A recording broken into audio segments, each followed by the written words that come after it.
Okay, so thank you again for accepting this interview, Mr. Galeotti. There is a lot going on in the world right now, and especially in Europe. And I would say that to some extent, everything is connected to Russia. So I would like to start this discussion from the ceasefire proposal in Jeddah from 2 days ago, the ceasefire proposal coming from Ukraine and from the United States of America. So my question to you would be, what do you think about this proposal? Does it come in an appropriate time? Would Russia accept it? Or what could be the conditions that Russia could come to the table with? Hmm.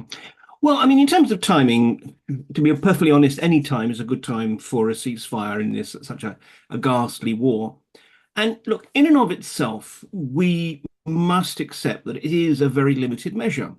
It's just 30 days, although it can then be extended. And it's just simply a sort of a cessation of fighting, essentially that everyone just simply stops shooting and sort of ground. So it will leave Russia in control of about 20% of Ukrainian territory.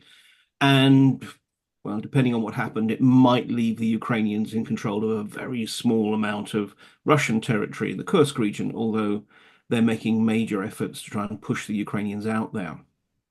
And the hope is, after all, that this provides a gap, a period in which then one can actually have, if not peace talks, but at least talks about talks.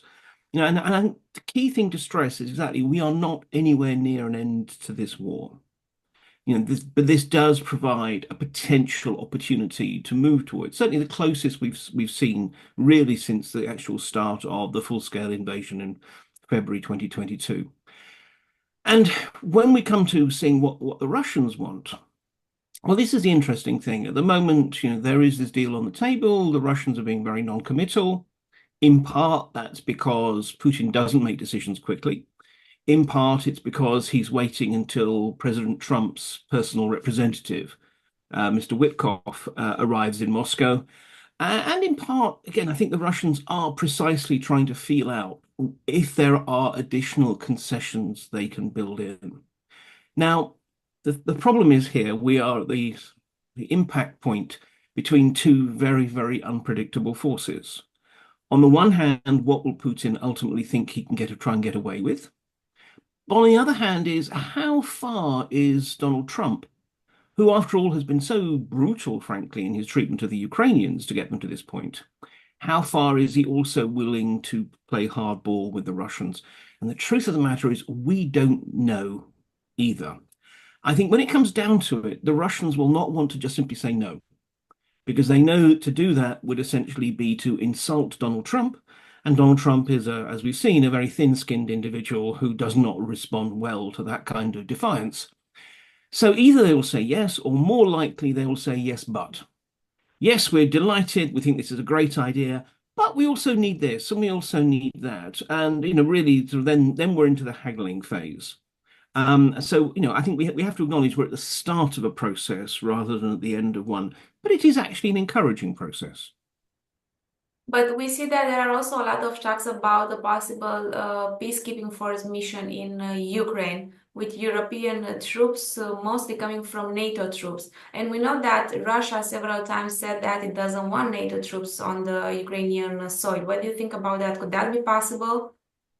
I think it's pretty unlikely. And honestly, I think many of the countries that are actually talking about their willingness to deploy troops are counting on their bluff not being called.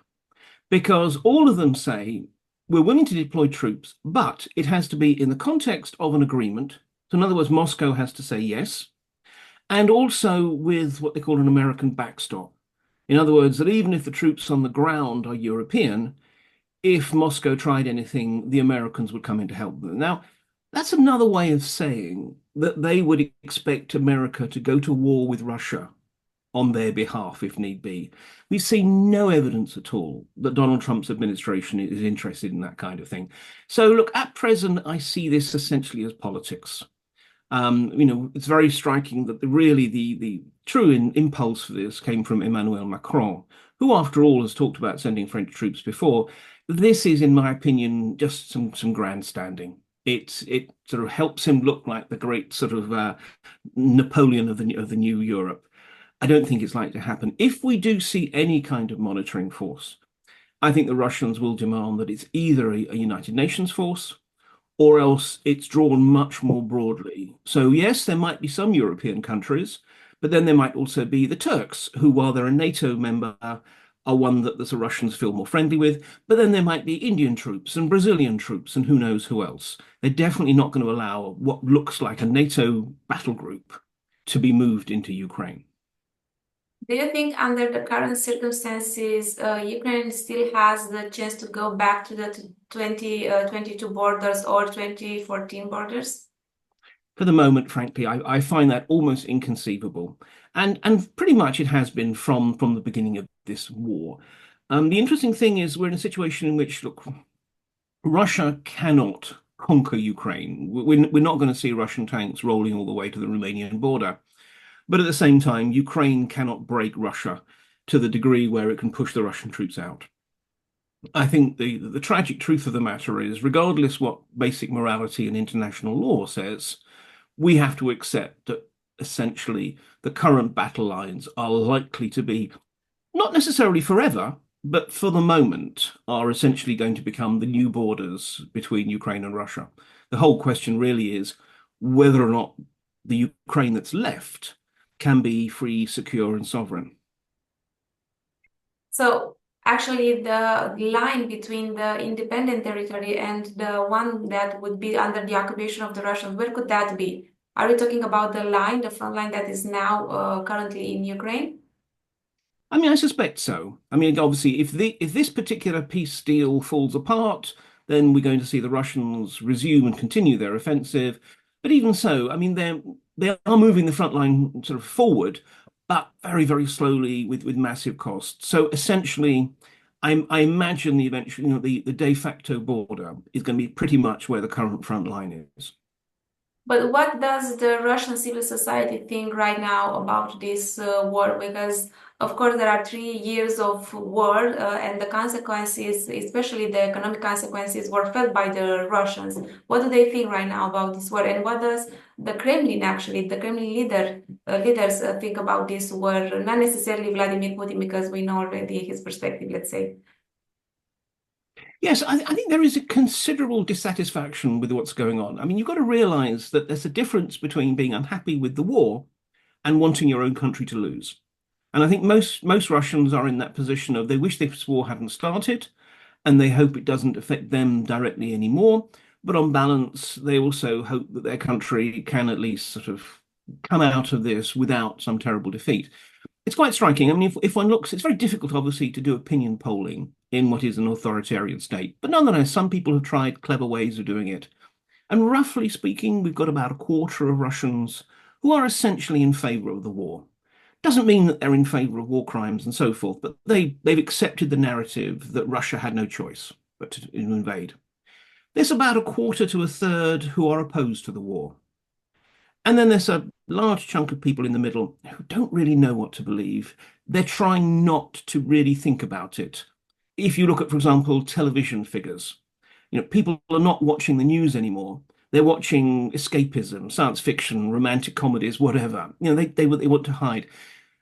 And more than 70% of Russians, when they've been surveyed, have said that they'll be happy to accept pretty much any peace deal if Putin is willing to accept it. Essentially, if he signs it, fine, that's great. So I think most Russians actually would like this war to end. And likewise within the elite, there is growing concern.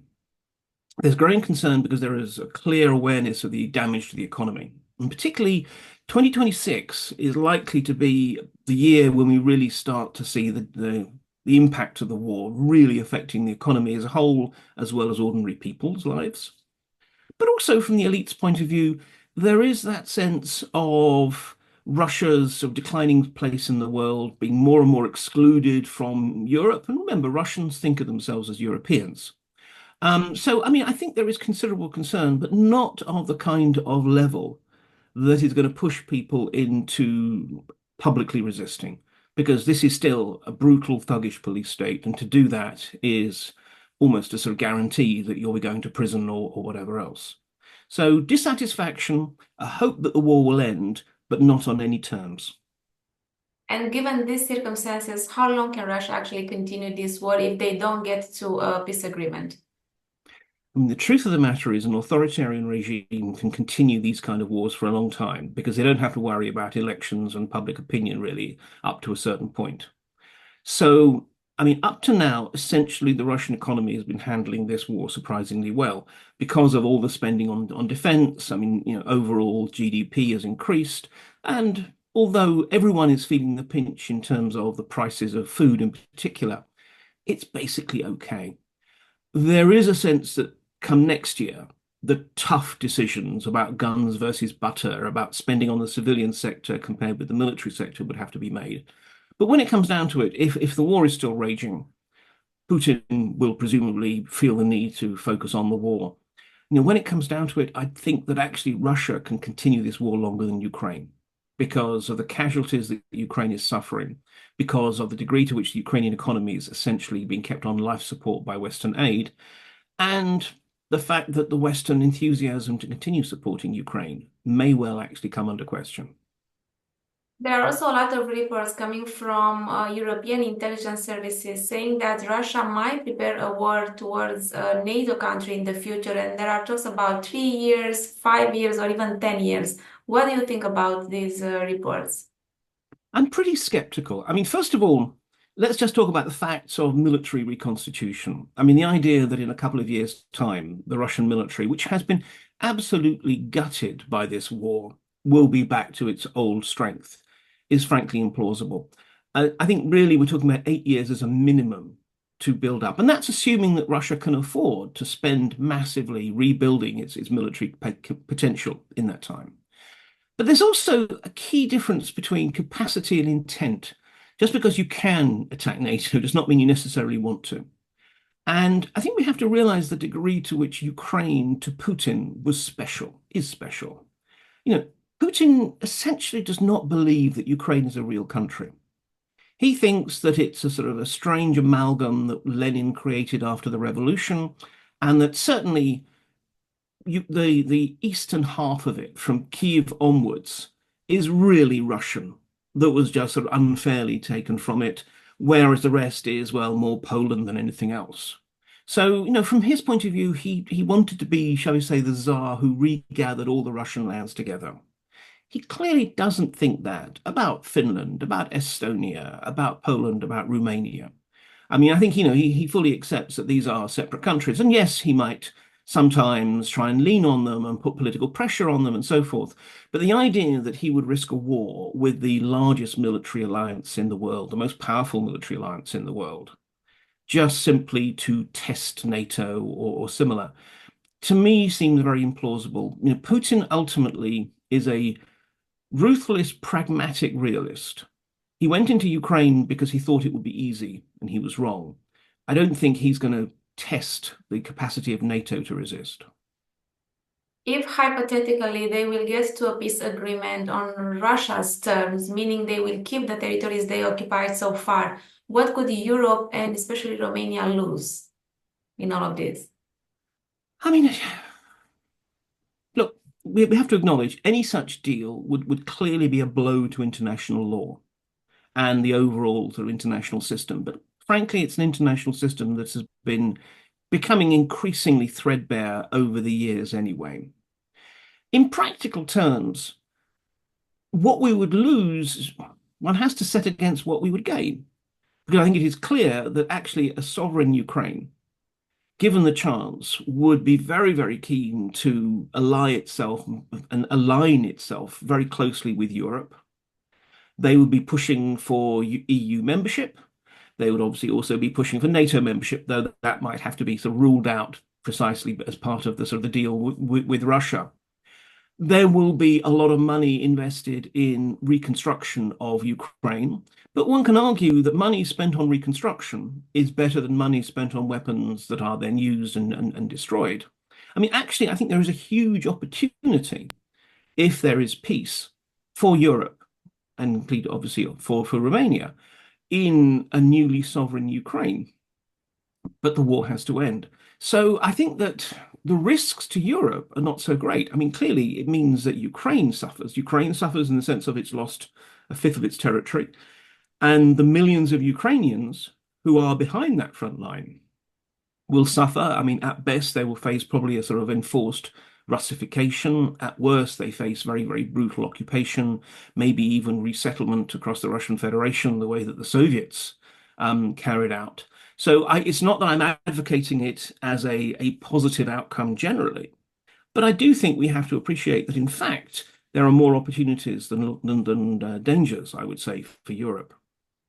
We also see that there is a new approach coming from the United States of America towards Russia. We see that President Donald Trump is trying to get closer and closer to Vladimir Putin. So what do you think about that and about the theory that the United States of America tries to get closer to Russia because it wants to diminish China's influence and Russia-China relations, just like Nixon did in 1972 with China to diminish the USSR? What do you think about that? Yes, I mean, that's certainly part of the narrative we're getting out of the White House, though there is also a part of me that wonders, to a degree, this is about justification rather than real cause. Trump has, whatever else one can say about him, a strange fascination with the so-called strong men, tough authoritarian leaders, whether we're talking about Putin, whether we're talking about Xi in China or whatever. He seems not to have met an autocrat he doesn't like. So, and I think in part also because Trump has the same sort of view of the world as Putin, in that it's a very 19th century sense that there are a handful of countries who give the orders. And then all the other countries, the only real question is whose orders they take. And we saw this with his relations with Ukraine. I mean, I think a lot of the sort of tough posturing, the severing of aid for a while and so forth, was really about trying to make Ukraine realize that it was a bought and paid for American vassal state and essentially should do what Washington tells it. And this is very much the way that Putin looks at the world. So, I mean, I think that there are these sort of commonalities. Now, if the Americans are really hoping that they can detach Russia from China, I think they're going to be disappointed. Putin cannot afford, even if most sanctions are lifted, economic sanctions, Putin cannot afford to break with China. The impact, especially of the last 3 years of war, has been to see the Russians become more and more dependent upon China. Now, not everyone in Russia likes that. And actually, there are many within the elite who are very concerned. But Putin himself seems not to see this as a problem. And I think ultimately, the best that Washington or any of us can hope for is a Russia that is willing to basically play America and China off against each other, that is not actually aligned with either. But if Trump is honestly thinking that the Russians will ally with America against China, especially when not only is China arming very fast, but also has one of the longest land borders of the world with Russia, then I think they're being rather naive. There are also some talks about President Volodymyr Zelensky's presidency and his possible resignation as part of a deal. And we've seen a lot of statements coming from the White House, which are pretty similar to the ones coming from Kremlin. Also, when we are talking about the root causes of the war, because Sergei Lavrov, for example, yesterday was saying that NATO's expansion is the root cause and that President Donald Trump also supports that. What do you think about this action of actually repeating the narrative coming from Kremlin in the White House? I mean, I think that, again, it's not because they're explicitly trying to repeat Russian narratives. Again, I think it's just simply because the instincts of the White House are closer in some ways to the instincts of the Kremlin. And Trump himself, we know, is fairly skeptical about NATO. He seems to see it as a kind of a club in which European countries are not paying their fees, and America is having to basically cover them for it. That's not how NATO works, but it does in Trump's head. But more broadly, I think what's quite striking about the way that these narratives are coming together is it reflects the mood of the moment. Because if you look at the Russian narratives and the Russian discussions that are going on within their press, within their elite circles, they don't trust Trump. They're delighted that at the moment he seems to be essentially giving them all kinds of geopolitical gifts. But there is still this awareness that, I mean, as a former general who's now a senior parliamentarian in their defense committee said, look, Trump is not our friend. At the moment, his interests and ours coincide, but at some point they won't. And I think that's this kind of awareness, or almost actually the Russians are slightly unnerved by the degree to which Trump is speaking their own kind of language. But when it comes to particularly this point about Zelensky, Trump and Putin have different reasons for challenging Zelensky's legitimacy. For Trump, it's because he doesn't like Zelensky. There is a long-term feud. He feels that Zelensky has successively supported his political rivals. Whereas for Putin, challenging Zelensky's legitimacy is actually just simply a convenient instrument. It's a way of trying to suggest that, we are perfectly happy to talk peace, but there's no one we can talk peace to because Zelensky is illegitimate. Now, do they actually want Zelensky to stand down? Well, that's not really clear, because if you look at who at the moment would be the leading figure to succeed him, it's the former commander-in-chief, General Zaluzhny, who is a tough-minded Ukrainian nationalist who would probably not be any more comfortable a person for the Russians to negotiate with. So, I think a lot of this is really about political positioning. I think Trump would like Zelensky to go. The Russians just simply want to use this as a way of undermining the claims of legitimacy of the Ukrainian government. And my last question would be, given this disengagement or possible disengagement of the United States of America in Europe's security, and also this war that seemed that from the beginning of it draw some countries, let's say, towards Russia, and it was first Hungary, which we know it already has a good relation with Russia, but now there are other states as well. Slovakia is one of them, and also it seems like the influence coming from Russia is reaching other European states as well. What do you think the future of that will be? Will we see more Russian-minded leaders in Europe? We've got to realize that these countries are not necessarily pro-Russian, really. Take Viktor Orban in Hungary. Who is Viktor Orban in favor of? He's in favor of Viktor Orban.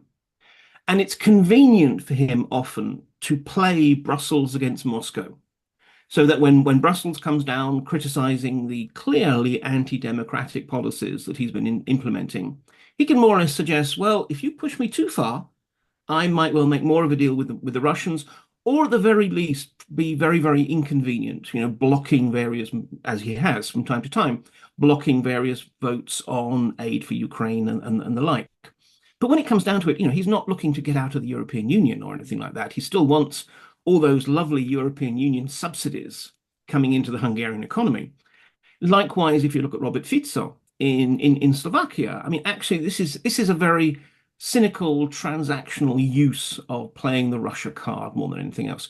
What the Russians do is, and they're doing it very successfully in Europe, is they're picking up on the fact that there is, it has to be said, a widespread element of disillusion with the basic structures of democratic politics, with the conduct of the European Union or the European Commission as a sort of central structure, and just generally dissatisfaction caused by economic problems and inequalities and the like. And the Russians, they can't create disruption. They can't create dissatisfaction, but they can encourage it. And this is what they're doing very effectively, because essentially they want to paralyze the West. They want us so consumed with disagreements and discussions within our countries and between our countries that we can't mobilize the unity, which is actually our greatest strength in helping resist Russian activities in Ukraine or anywhere else. So unfortunately, Putin's rise has also coincided with a period of particular disruption within the democratic West. But it's not that he created it, but he certainly is exploiting it. Thank you so much. This was all from me. Thank you again. I will